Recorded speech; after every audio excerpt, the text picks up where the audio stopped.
Now, our next speaker is Shelly Tomic, and as I mentioned earlier, Shelly is the plaintiff in the court case at the BC Supreme Court challenging the fact that there even has to be a special permit for InSite. And some of the arguments that are being presented is that healthcare is a provincial jurisdiction and that InSite is providing primary care, which under the Constitution should not require federal approval.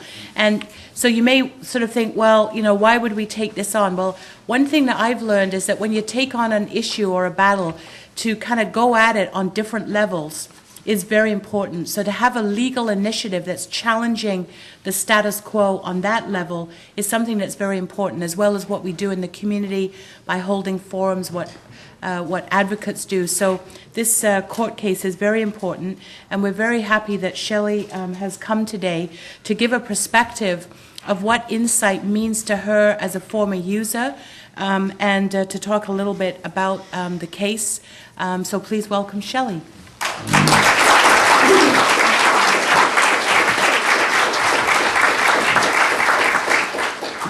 As you've been told, I'm involved in the court case. As the BC Supreme Court case argues, one, the InSite is a healthcare facility, and healthcare is a provincial responsibility under the Constitution of Canada.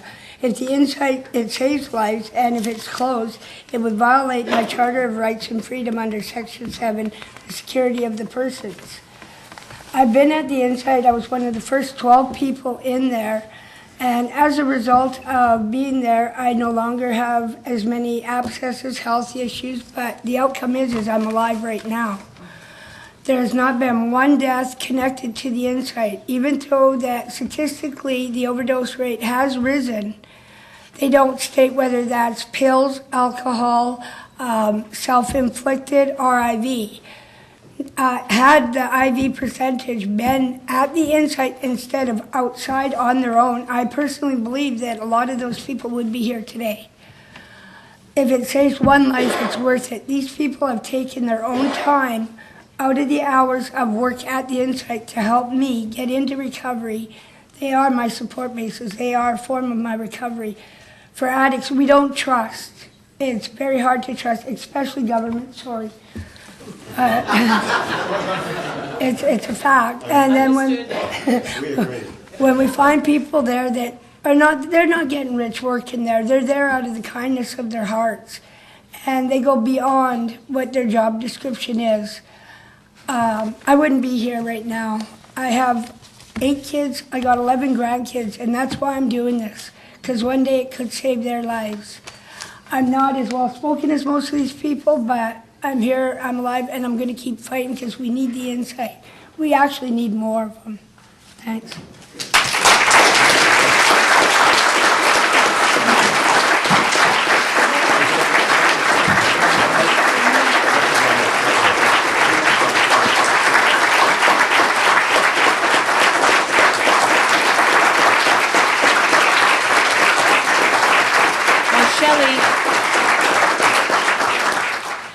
Next, we have Jerry Paradis, and this is a very interesting initiative. Jerry is part of an organization that I mentioned called LEAP, Law Enforcement Against Prohibition. And I've found that one of the biggest kind of struggles in this issue around prohibition and harm reduction is dealing with enforcement. And often, whenever there's a change in the policy, sort of the first up at the podium are the police. You know, they run the DARE program. They're a very powerful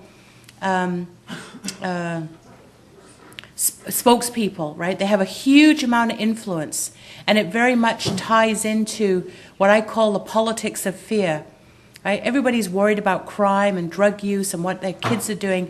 So it's really easy for politicians to kind of push that button and for people to scream that, you know, we need more police, we need more enforcement.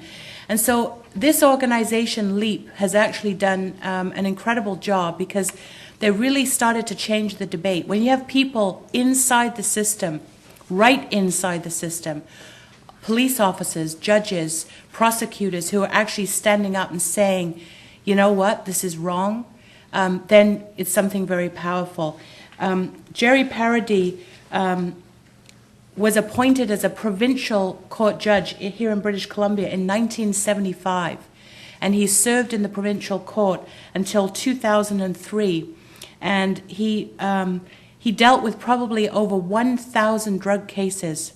So this is someone who knows the system intimately in terms of, you call for police, well, it ends up eventually in the court system. And so he has experience from that point of view. When he retired, he wrote a research paper called A Modest Proposal for a Sane Drug Policy. And I don't know how modest it was, but I think it was probably very enlightening. So we're very lucky to have Jerry here today to talk about this issue from the point of view of law enforcement and what it means, and how on that basis this is also a failure, and that there are people in that system who are taking this on. And I think it should give us a lot of confidence that we have a very strong support right across the community. So please welcome Jerry Paradis, former provincial court judge.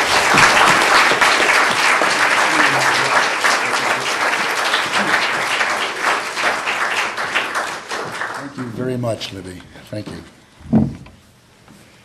Now, I appreciate that we're here to speak generally, at least I've been asked to speak generally about the new government policy, which is anything but new.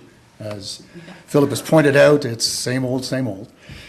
The strategy is politically opportunistic, cynical, but mainly it's appalling in its indifference to the needs of some very ill people, the ones that Philip has spoken about and the one that Shelly spoke about.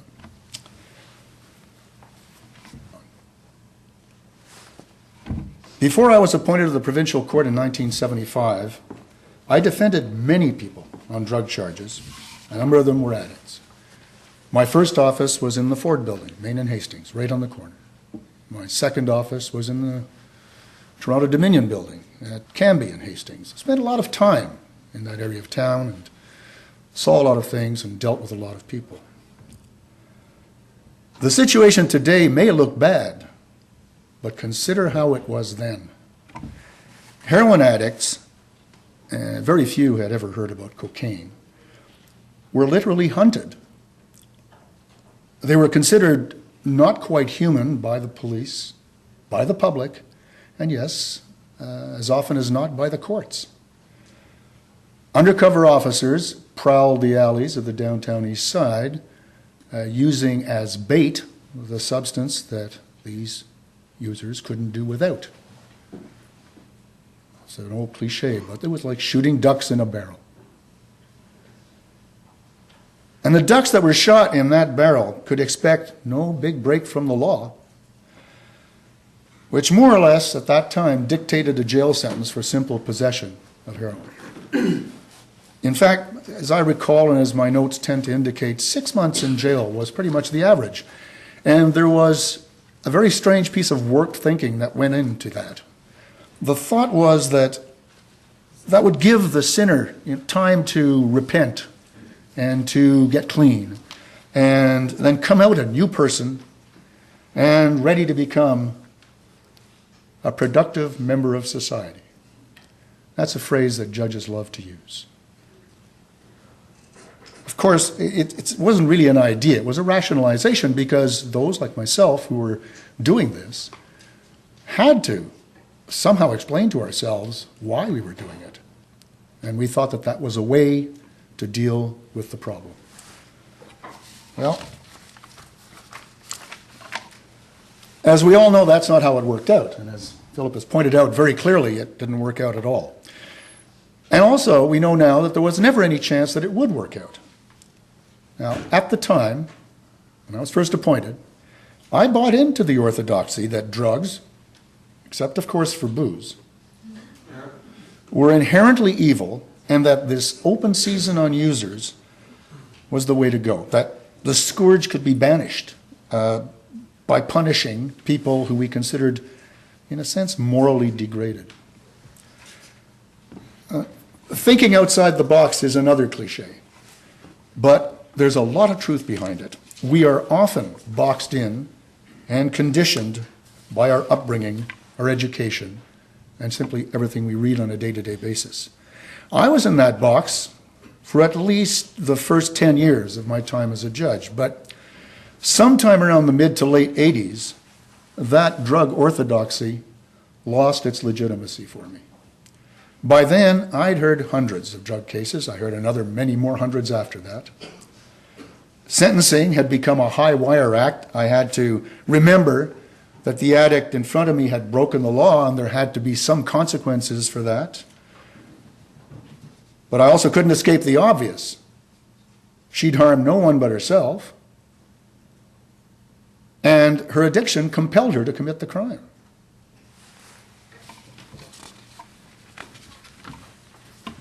Most difficult of all for me were bail hearings. An obviously distraught addict would appear in the prisoner's dock, already in custody for anywhere from 12 to 18 hours, and already shaken by that, and would seek bail.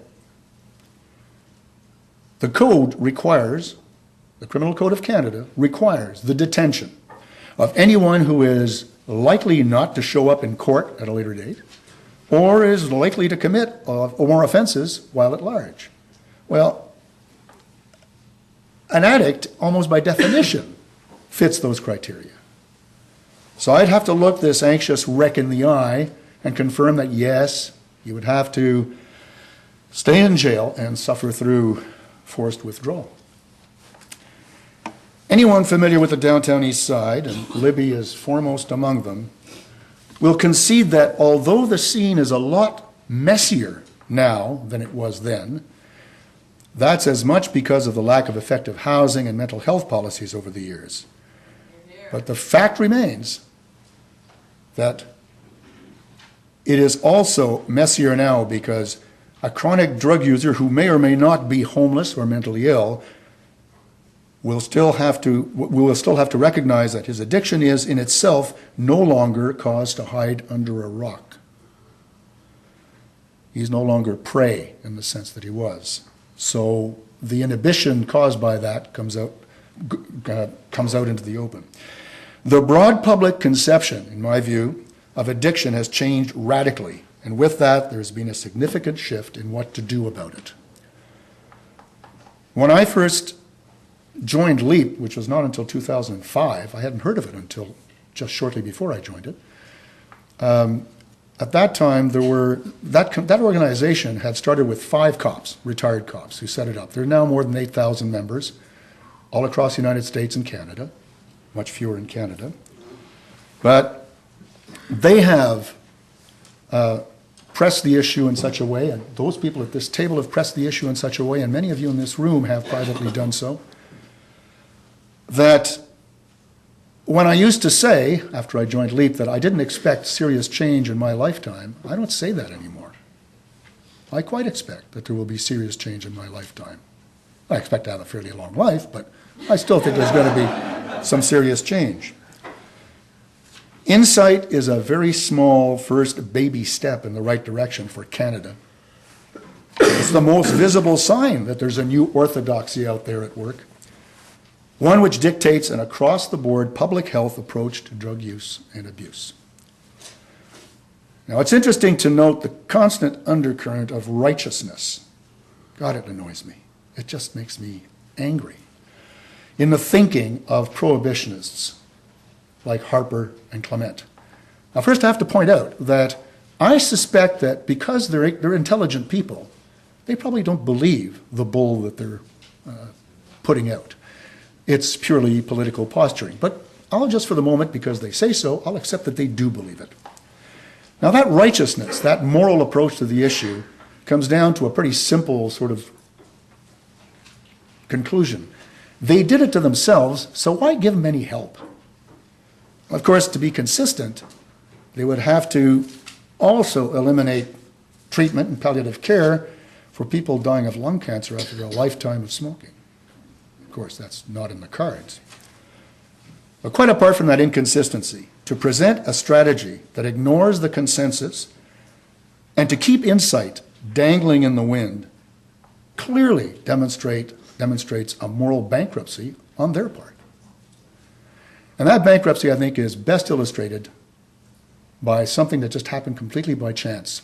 About 18 months ago, I participated in a counter-conference in Montreal.